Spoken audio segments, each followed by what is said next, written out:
باقی معاملہ مدت میں یعنی آج اس وقت سے لے کے شام تک جو وقت باقی رہ گیا ہے اس میں ہمیں کیا کرنا ہے؟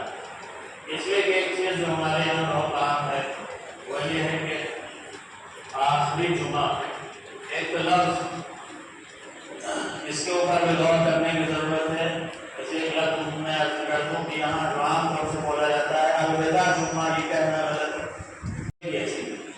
جب آخری جمعہ ہے اور ماہ مبارک کے رمضان کا بھی آخری دن ہے تو اب ہمیں یہ دیکھنا ہے کہ آج کے اس دن میں چاہے وہ جمعۃ الوداع کے اور آخری دن کے اعتبار سے ہو، آخری جمعے کے اعتبار سے ہو، یا یہ کہ ماہ مبارک رمضان کے آخری دن کے اعتبار سے ہو، دونوں چیزوں کے اعتبار سے اگر دیکھا جائے تو مفہوم یہی سامنے آتا ہے کہ یہ دن خوشی منانے کا دن نہیں ہو سکتا. اس لیے کہ جب کوئی چیز ہمارے ہاتھ سے جا رہی ہو، کسی چیز کو ہم رخصت کر رہے ہوں، کسی چیز سے ہم رخصت ہو رہے ہوں، تو پھر ظاہر ہے کہ وہاں پر خوشی نہیں منائی جاتی. پھر کیا کرنا ہے؟